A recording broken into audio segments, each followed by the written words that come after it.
আসসালামু আলাইকুম। প্রিয় দর্শক বন্ধুরা, সকলেই কেমন আছেন? আশা করি সকলেই ভালো আছেন। আলহামদুলিল্লাহ, আমিও ভালো আছি। দেখেন, মাশাল্লাহ, আমার গারলগুলাও ভালো আছে। আজকের এই ভিডিওটি করার মেন উদ্দেশ্য হচ্ছে কৃমির বিষয় নিয়ে একটু আলোচনা করব। বিশেষ করে যারা নতুন খামার করেছেন তাদের উদ্দেশ্যে বলছি, এই বর্ষাকালে ভিজা ঘাস যখন গারলে খায় তখন ওদেরকে কৃমির অ্যাটাকটা একটু বেশি করে। যেরকম ধরেন, এই যে বৃষ্টি হচ্ছে, বৃষ্টিতে ভিজে রয়েছে ঘাস, এগুলা আবার দেওয়া যায় অধিক বৃষ্টি হওয়ার পরে অনেক দিন যাবৎ পানির নিচে আছে ঘাস, এগুলা আবার পানি শুকিয়ে যাওয়ার পর ঘাসগুলো আবার সুন্দর হয়ে গেছে। এইগুলি ঘাস খাওয়ার পরেই গারল বেড়া ওদের কিন্তু কৃমির অ্যাটাকটা একটু বেশি করে। তো কৃমির অ্যাটাকটা একটু বেশি করলে আপনারা কিভাবে বুঝবেন? বিশেষ করে নতুন খামারিদের উদ্দেশ্যে বলছি যে আপনারা কিভাবে বুঝবেন। বোঝার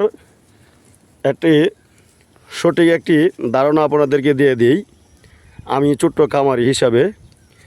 যে বোঝার জন্য মেইন হলো, যেগুলার বেশি কৃমি অ্যাটাক করবে ওদেরকে আপনি বুঝতে পারবেন ওদের স্বাস্থ্যটা একটু শুকিয়ে যাবে, পাতলা পায়খানা করা শুরু করে দিবে, প্লাস খাবার দাবারও একটু কম খাবে। তখনই আপনারা সহজেই বুঝতে পারবেন যে ওদেরকে কৃমি অ্যাটাক করেছে। তাহলে কৃমির থেকে বাঁচতে হলে অবশ্যই এইগুলা খেয়াল রাখতে হবে, এই সিমটমগুলা। আর কৃমির থেকে যদি আপনার গারল বেড়াকে বাঁচাইতে পারেন তাহলেই ওরা রোগমুক্ত থাকবে। ওদের বড় রোগ হলো কৃমি, বা কৃমি অ্যাটাক করলেই ওদের স্বাস্থ্য দুর্বল হয়ে যায়, প্লাস খাওয়া দাওয়াও কম করে, তখনই ওদের অন্য রোগে আক্রান্ত করে। তাই সকলেই এই দিকে সচেতন থাকবেন যে কৃমির অ্যাটাক থেকে বেঁচে থাকার জন্য। তে আমার ভিডিওটি এখানেই শেষ করে দিতে যাচ্ছি।